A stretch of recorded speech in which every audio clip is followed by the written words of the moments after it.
So there were a couple of big studies like that in the last couple of years that showed it doesn't play into your odds of having a live birth, which is ultimately what matters. Okay, so it may impact the amount of eggs you get with fertility treatment. So we'll get into that in a moment, but it doesn't affect the quality of your eggs. And that's critically important for people to understand. And they're often not being told that by various sources that they might be dealing with. Yoga Mara welcomes you to the Love Your Limits podcast.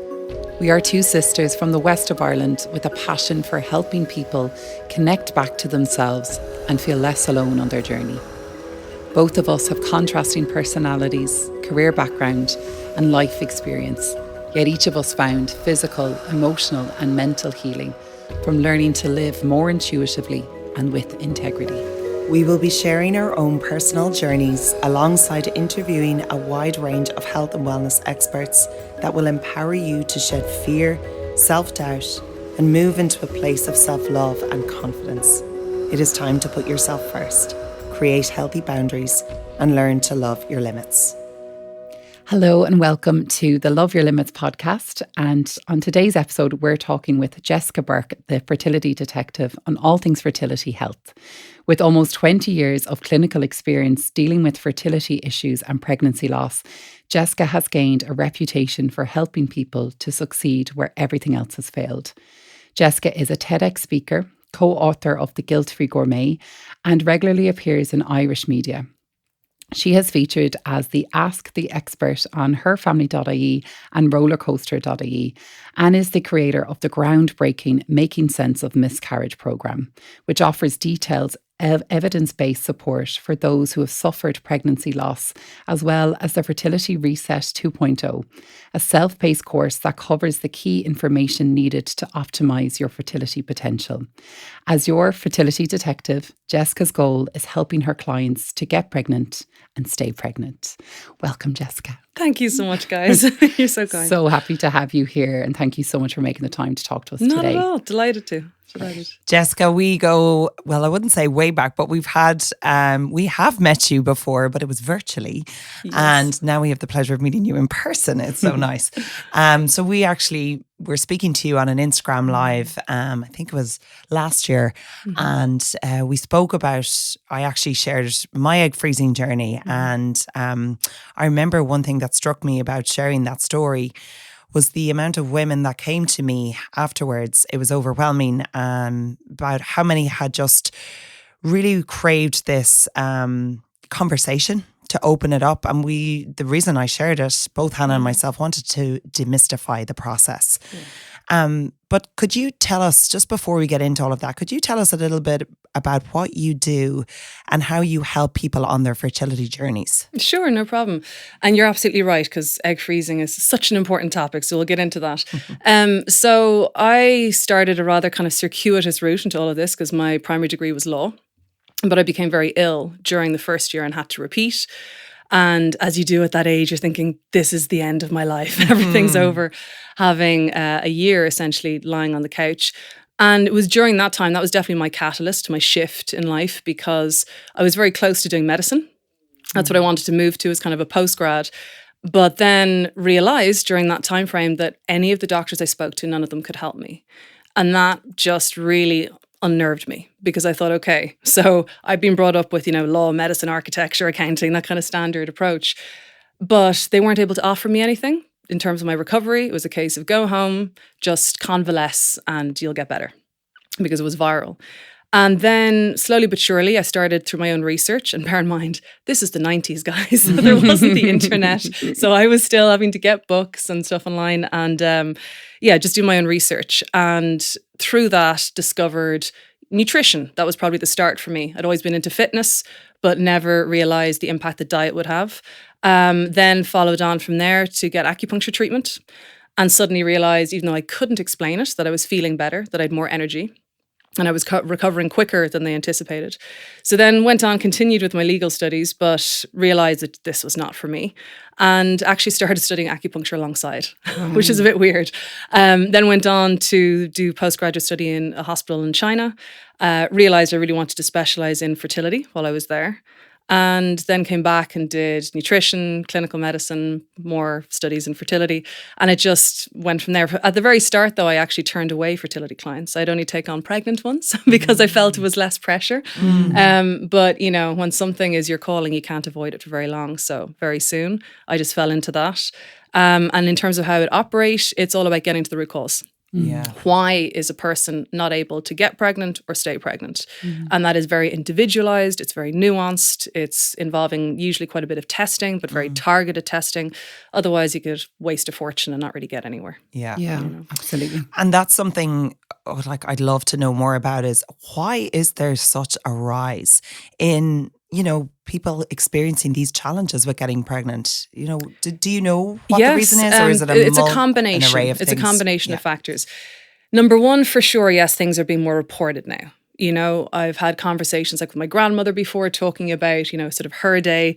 And she would tell me, oh, yeah, there was always, you know, so-and-so down the road and they'd been married a while and hadn't had kids, you know, bear in mind this would be like the 50s. Yeah.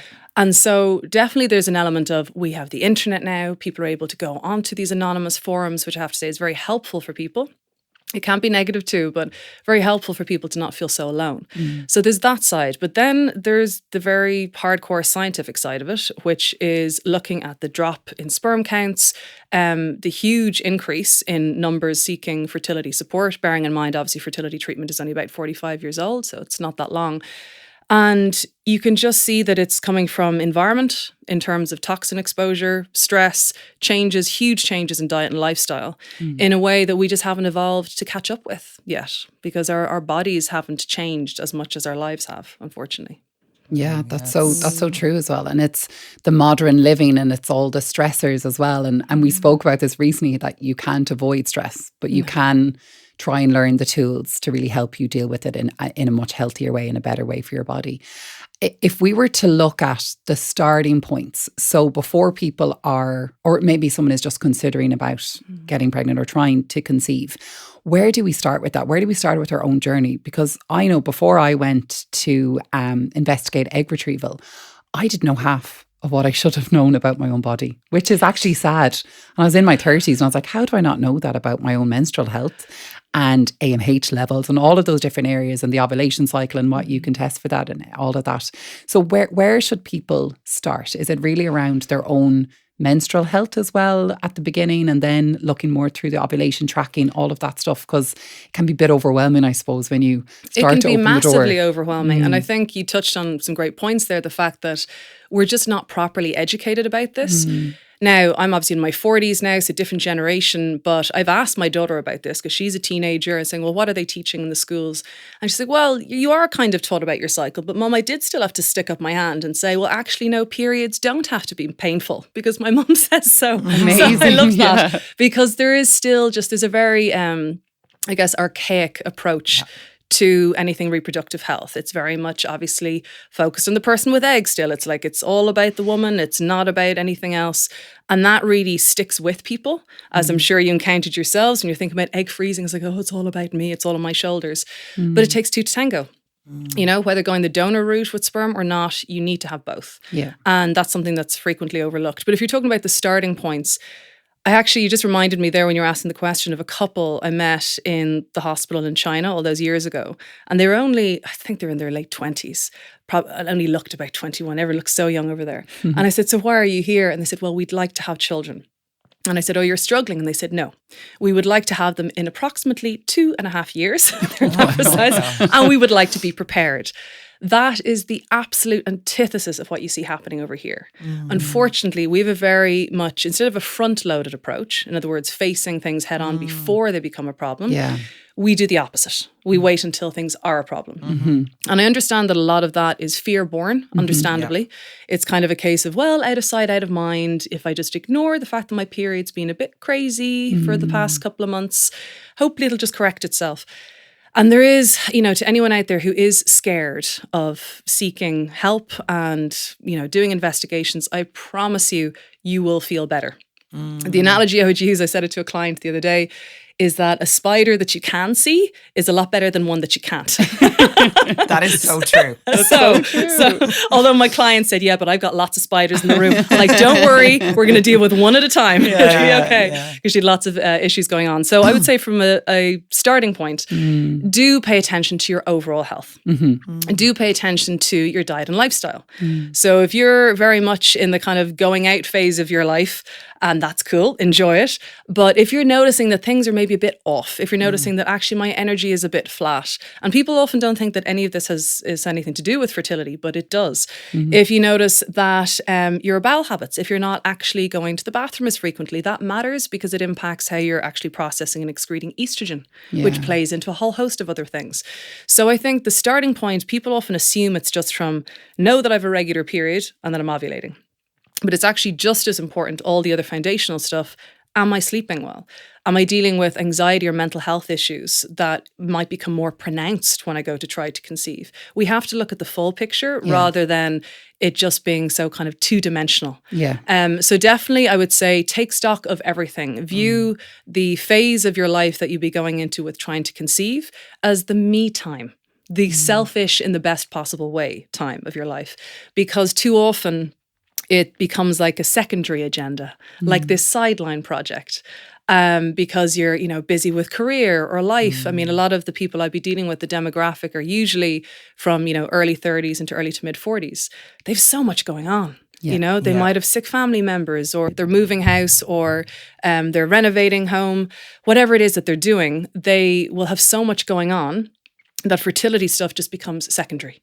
And we have to, this is going back to what I was saying at the beginning about how we've evolved and our bodies haven't actually changed that much. We think that we can just go. But, ask anyone who takes that time over Christmas or on a holiday, the way you say to yourself, yeah, I'm fine the first couple of days. Then by the end of, let's say, 2-week holiday, you go, oh. Now I'm fine. Now I'm relaxed. This is what it feels like. I didn't know what this feeling was.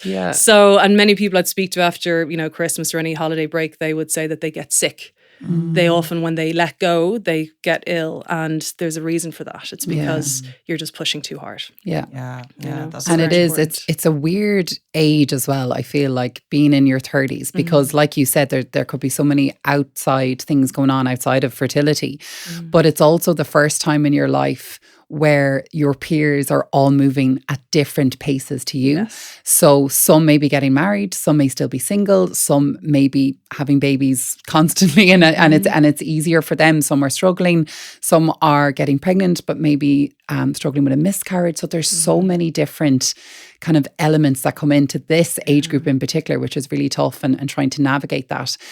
Do you find with the clients that you work with that they're coming to you, obviously it's a physical health issue, but it's also a very emotional one.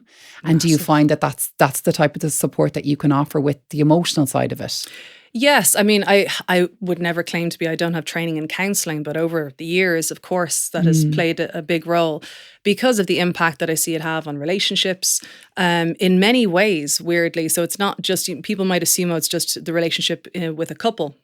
But even if it's an individual on the solo journey, they're dealing with lots as well, with family members who all have an opinion on what they're doing, or the work relationships that someone might be dealing with, or a boss who isn't being understanding of needing to go for scans or whatever might need to be happening. So certainly it's a very combined effort. You're looking at the mental and emotional side, while of course delving into the physical and I suppose the biochemistry side is really what I'd be looking at.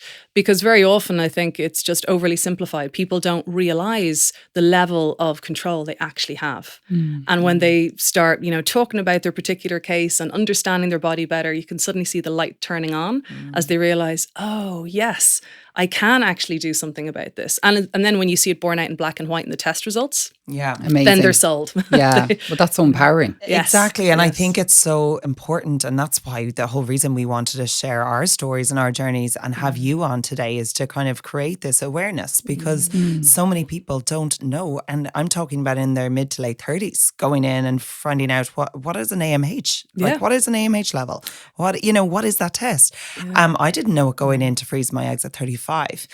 And, while I was single going through that process, I did, it was a really good experience because I felt like, oh my gosh, I have the control now. I can control this part of my life because it was during COVID and I felt this weight lifted off my shoulders. But at the same time, it was still a very emotional journey because I was doing it alone and I had never envisaged that for myself at that age. And I think, and there's so many women out there that are in the same boat. And I suppose, again, could you just share a bit of light, shed a bit of light on AMH levels and what they are? And again, this scaremongering, friends of mine have gone and done it and people I know and, just the things that they be told in those consultations, just really instilling that fear into people that, you know what, you might actually need to go twice before it's even done once. So could you kind of elaborate a bit on that and tell us more about AMH Absolutely. levels? This is a topic I discuss a lot and I've looked very deep into the research on it as well. When I was, going back, it's probably about a decade when I saw AMH, which stands for anti-Müllerian hormone testing, kind of being used more frequently coming onto the market. And at that point, I kind of gave it the benefit of the doubt. I thought, okay, cool. If this can tell people their egg reserve, as it were, sold as at the time. Although I have to say at that point as well, there was very much the focus on your egg quality as well. That's what people were being told. Okay. And so very quickly though, the cracks started to show. Very quickly. I realized that this test is not the be all and end all of your fertility. And in fact, this has been proven in recent meta-analysis. So that's a study that would group all of the results of a number of studies. So there were a couple of big studies like that in the last couple of years that showed it doesn't play into your odds of having a live birth, which is ultimately what matters, okay? So it may impact the amount of eggs you get with fertility treatment, so we'll get into that in a moment, but it doesn't affect the quality of your eggs. And that's critically important for people to understand. And they're often not being told that by various sources that they might be dealing with. So the anti-Müllerian hormone, it's basically affecting the antral follicles. So the antral follicles at the front of the ovaries are secreting the AMH. And so what they found was, well, if we measure this in the bloodstream, well, this should give a gauge of how many follicles are remaining active within the ovaries. Now, unfortunately, the figures that we use, like PMOL, it confuses people because they think, gosh, do I only have 5 eggs left because I had an AMH of 5? No, that's not the case. You're still in the tens of thousands. So it's important to understand that. But when someone has what's deemed a lower level, so if we're talking about in Ireland and the UK, anything that's, again, dependent on your age bracket. So if you're under 35 and you have an AMH maybe less than 10 to 15, they might flag it. And certainly if it's less than 5, again, they bring it up with you. And of course, it's possible that a person of a younger age, kind of what's known as premature ovarian insufficiency, so they maybe don't have as an active ovarian function, so they've lower AMH. But equally, on the other side of the scale, you can have it be overactive. In other words, you can have PCOS, polycystic ovarian syndrome. And in those cases, they'll often come back with very high AMH. So an AMH sort of above 35, 40. I had a woman before who was told that she was 40 years old and came skipping into me saying, wonderful, my GP says it's great because my AMH is 60. I said, take a seat. This isn't wonderful. We need to do further testing to rule out PCOS, which of course she had. So that's now actually being looked at as one of elevated AMH is now being considered a potential other marker to look at for PCOS. So with AMH levels, what happens is people are often offered it for free by a fertility clinic, take note, so that they will get the test done. And then if it's low, they'll receive the phone call saying, come on in. Time to freeze your eggs, time to start fertility treatment if you have a partner. And it can really scare people. And it is a very irresponsible, and I would argue medically negligent approach to take. Because if you are only basing that decision based off of AMH, not looking at any other hormones, right? FSH, LH, estradiol, prolactin, thyroid panel, you name it. If you aren't having transvaginal ultrasound scans so you can see the ovaries and how active they are and actually visually see how many eggs are being produced and the lining thickness and everything else that matters, you are not getting a full picture. So you were just being sold based on sort of one tiny piece of information, not to mention the fact, and this is also critical for people to know, the AMH level can be variable depending on which point of your cycle it's taken, even though you're told that, the only way it can go is down. It only ever gets worse. So it's variable. And secondly, it can go up, and it can go up quite significantly because it's impacted by things like abdominal surgery, nutrient deficiencies can impact it. So if you correct those things, the AMH can go up again. How interesting. So, and what about for things like ovarian cysts and things that I know are very common among women? Yes. And can that affect your AMH levels, or, affect maybe trying to conceive? Potentially. Yeah. Usually, now this has to be evaluated with a good gynecologist. Okay. Generally speaking, and again, it depends on the type of ovarian cyst. So if you're talking like an endometrioma, which might be indicative of endometriosis, they'll probably need to be evaluated with a laparoscopy. And then the gynae will make a call on, do we want to remove this? Because for any surgeon in that position, they're walking a tightrope. On the one hand, they don't want to remove the cyst, but then damage the ovarian activity and reserve, because that's noted in the literature. It's temporary, but it can go as long as 6 to 12 months that ovary, or both ovaries, if there's a cyst on both sides, if it were removed, that it could impact them. On the other hand, if they feel that they can remove it safely, and that this, cyst, if it was an endometrioma, for example, is associated with endometriosis, which also needs to be addressed, well, then overall that should have a beneficial effect on someone. Okay, interesting. Can we also touch on going solo? Doing this on your own. And I think this is something that may become more common in Ireland in the future. But just to kind of talk a bit about what your tips would be or advice would be to women that are, they've envisioned for themselves that they be settled with a partner and starting a family, and that hasn't worked out. But they've frozen their eggs and they're thinking about going and doing it on their own. Is this something you encounter a lot with clients? And if so, can you give us just a little bit of advice for the women out there that are thinking about doing this on their own? Absolutely. I would have seen an explosion in that, obviously, during the recent pandemic. So many people just saying, well, great, now we've no chance of meeting someone, so let's get cracking. Let's do it ourselves. And I think two girls here included in that. Yeah, exactly. And I mean, that's great. I think it's so wonderful to remember that we have options now. Yes. Like I was quoting earlier with talking about my grandmother, there were no options back then. There was no IVF. It was adoption or nothing, So it is great that now we have the option of egg freezing. We have the option of surrogacy. I've seen people do co-parenting. So I had a lovely couple I was working with over COVID who were in the UK. And she had a great friend. And she said, well, we'd always said if we got to a stage in our lives where we didn't meet someone, we were going to have kids together. And that's what they're doing. Wow. As friends. As friends. Wow. They're co-parenting. That's the term used for it. So they will go create the embryos, everything, the whole 9 yards, and then they will co-parent, which I think is a very, modern and evolved way of doing things, because of course we know on the other hand, and this is really important for anyone who might level judgment at anyone who goes the fertility route, there are plenty of people out there who have children who aren't happy together, and whose children maybe as a result are not happy through the family dynamics. So I think it's just critical that everyone out there understands that as things evolve in the same way that we have 3D printing of body parts and you can get a bionic titanium hip, okay? The same is going to happen with fertility, and that's cool, but for some reason, because it's such a personal, intimate topic, it attracts a lot of judgment. So the first thing I'd say to anyone who's on that egg freezing journey is to just not give a hoot what anybody else thinks. Truly. Yeah. I think there's, I just feel like there's a lot of, maybe it's just in Ireland, but I feel like there's a lot of shame around it. Massive for women. And I just feel like they just feel this deep sense of shame that they haven't reached a point that they thought they would be at this stage of their lives, almost like a failure, or that it's the end of a chapter. And it's horrible to have, because as women, we have that biological clock. But to take that pressure off ourselves, that, look, at if we go and do this alone and we get a donor, who knows who you'd meet down the line. It's not ruling that out as well, but it's also to be realistic too about how tough and challenging it will be, but also to have those plans in place about the support you're going to need around you, the people that will need to help out. You absolutely need that. You need that support, and you'll very quickly find out who your friends are, or indeed the family members that you maybe need to distance yourselves from. That's really key. And the other thing I'd say is, because I was talking to a client about this last week, she's in exactly that position. And she's 37, and she said it was only through her family member going through IVF, her brother, that she realised, oh, I can do this too. I don't have to sit here sadly waiting for someone when I can actually proceed with freezing my eggs.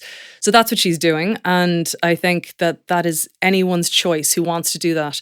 However, and worth noting at the moment, unfortunately, the government funding doesn't account for this. So the very people, as I was discussing this with her, single salary, the very people who require that support aren't yet getting it. I really hope that is something that will change, as it really needs to change. But the critical things to focus on are your prep work. So for anyone who's going to freeze their eggs, do take a few months, if you can, beforehand. Treat it in the same way you would if you're deciding to run the marathon or something. Yeah. You train, you wouldn't just rock up on the start line and hope for the best. It's the same with the eggs. So all the things I was referring to earlier, treat yourself in that same manner like you're preparing for a marathon. What would you do? You'd get a lot of sleep. You'd make sure you were eating properly. You wouldn't be going wild at the weekends. You'd rein it in. Definitely, I would curb alcohol intake for sure, because the eggs go through a minimum 90-day, closer to 120-day developmental window from sort of the, primordial follicles through the whole way to actually full development before they be released for ovulation or retrieval. So during that time frame, you can actually influence them. You can affect what's going on in the follicular fluid around the eggs that goes back to proteins, hormones, nutrient levels. So there's a lot more involvement in it than I think people realize. They assume that my eggs are there and that's that. So I have all the eggs I'm ever going to have, which is true. But they think that they can't really make a difference to them other than what their age is on a piece of paper. And we know now from epigenetic science, which is the study of how environment affects our genes and switches things on and off, that you've huge, enormous potential to influence things. Because that's the difference between your chronological age, so your age on a piece of paper, versus your biological age. Okay. So that means I could deal with someone who's 35 and thinks that they're grand, but they've a lot going on in the background with their health and things aren't looking so hot. Versus I might deal with a woman who's 40, but actually when I go through everything, I'm like, you're looking good. Like everything hormonally, what we can see in the test results is looking good. So I don't want anyone writing themselves off. Yeah.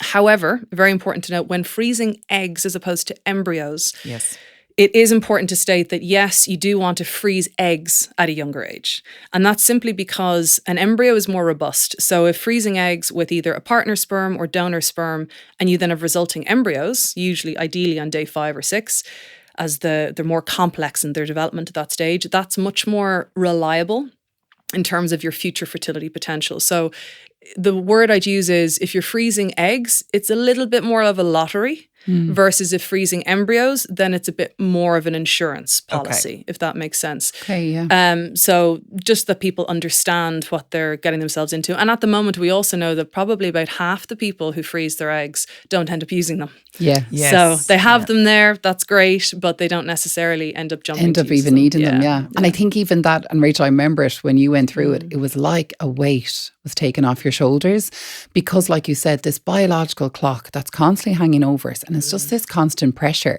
And sometimes there's people that don't even want kids but feel so pressured about it, and that they're so afraid that, oh my God, if I wake up and I'm 40 and I haven't, so I better freeze my eggs. And we can get caught up in that hype as well. And it's just really spotlighting that there are options, and it may not be an option that you want to consider, but it just knowing what's there and just taking ownership of your own health and understanding your body and where you're at, and understanding the AM health and knowing that's not the be all and end all of your overall fertility.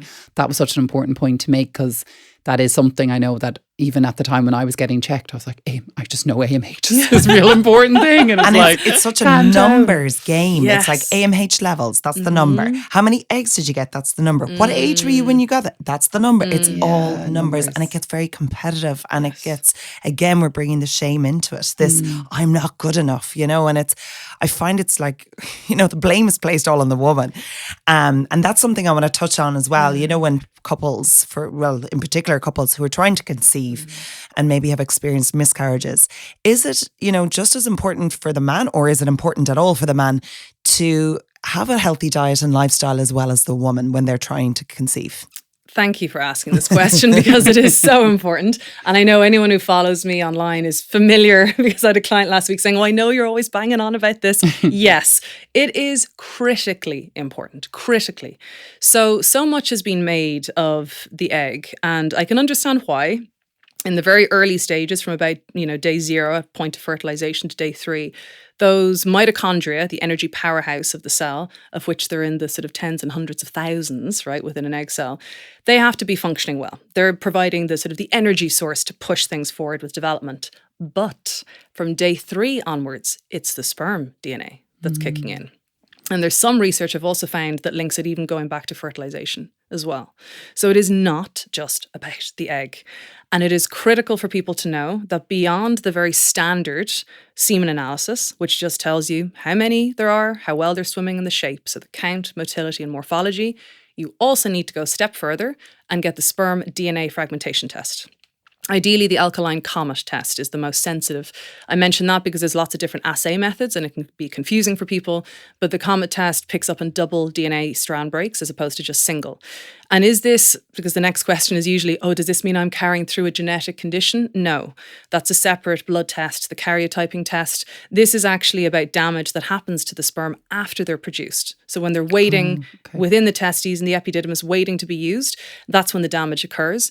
And so there's, again, huge potential to improve it because the sperm, remember, are made afresh every single day.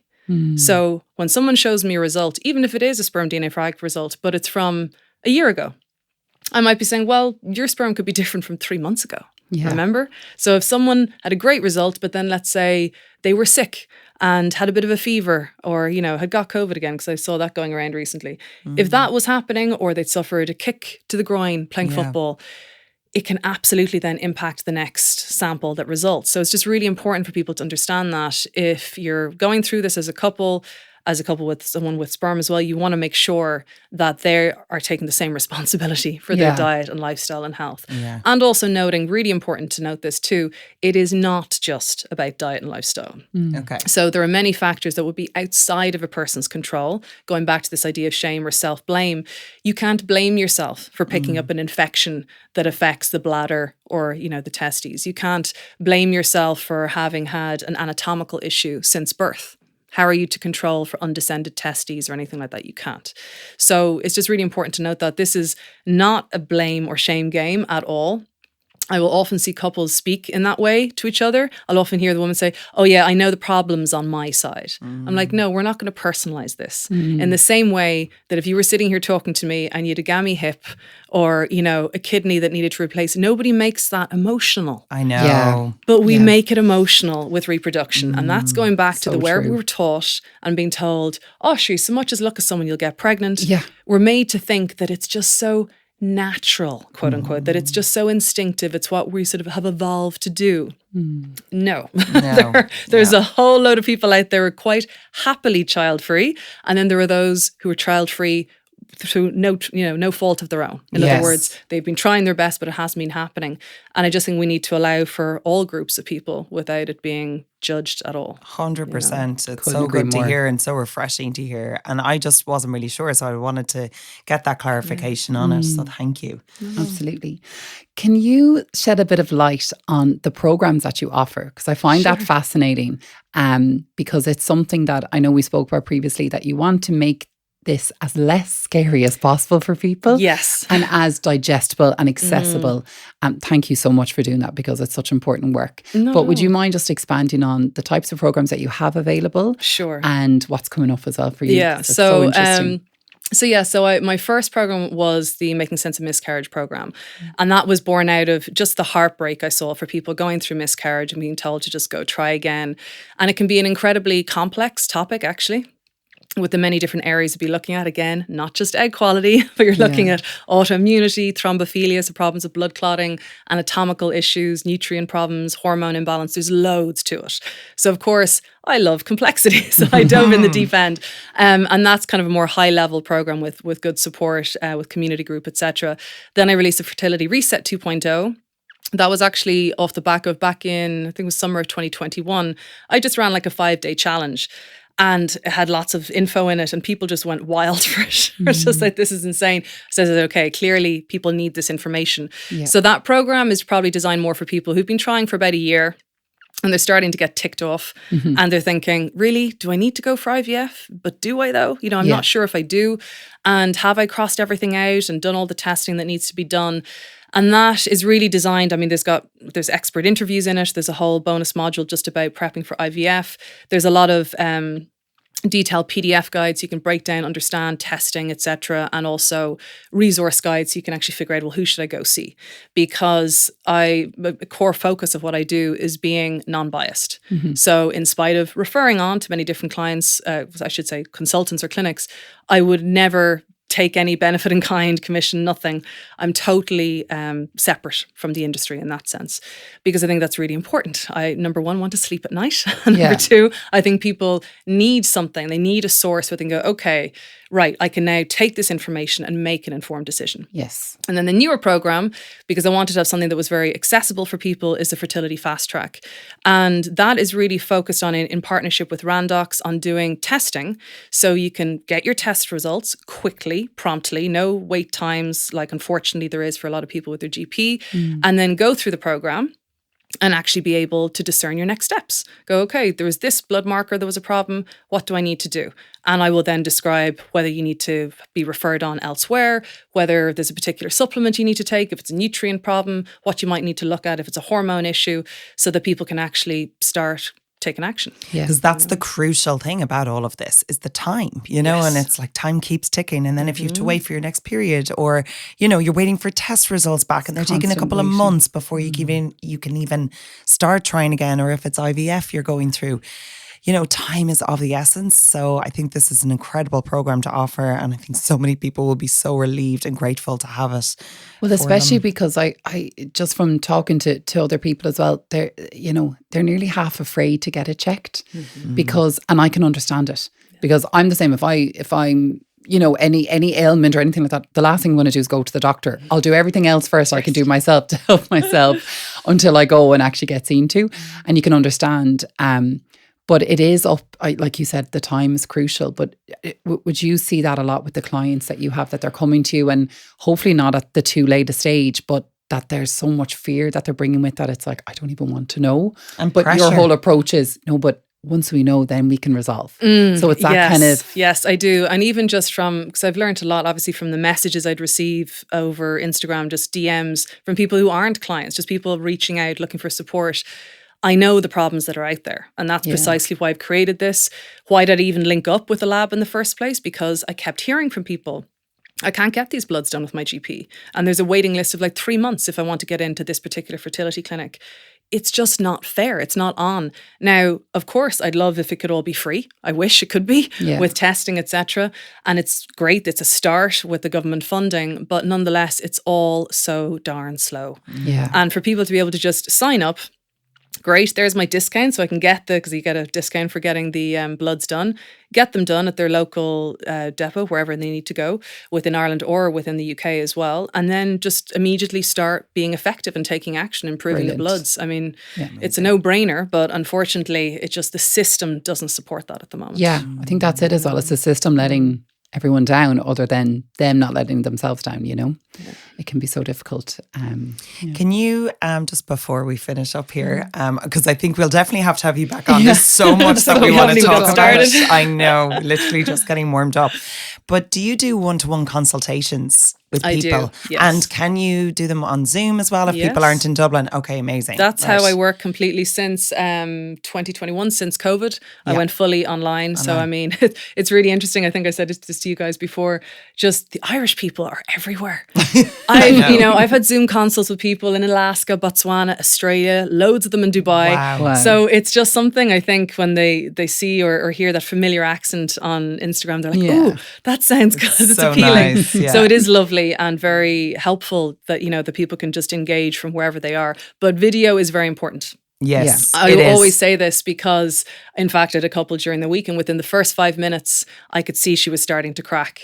So I started to pause and, let it out. Talk to me about your emotions because it's so critical, because often they're not getting the opportunity to And do I think that. that's something we need to note as well, is that, we're sitting in front of you here and I can tell all the listeners now how your energy is just so relaxing, so engaging. I feel so comfortable in your presence. That is critical for something like this on such a sensitive topic. Yeah. So I feel like women would be very comfortable coming to you, couples as well, coming to you with their, struggles. And I can't think of anyone better to help them, put them at ease. So Jessica, thank you so much for being on with us today. And like I said, we will definitely be having you back. Absolute pleasure. You're such a wealth of knowledge. And I know that the information you're giving people is going to be so empowering. And we'll definitely put all of your details on the show notes at the end of the podcast. So thank you for being with us today. Thank you so amazing. much, Rachel Hannah. I really appreciate you having me on. Thank you. Thank you for listening to the Love Your Limits podcast. We hope you enjoyed today's episode. If something resonated with you or you would like to learn more, please find all contact details in the show notes. We are also delighted to offer our listeners 1 month free access to Yogamara on demand. Use the code LOVEYOURLIMITS at sign up to watchyogamara.com. And remember, learning to love your limits is an act of self-care and self-love.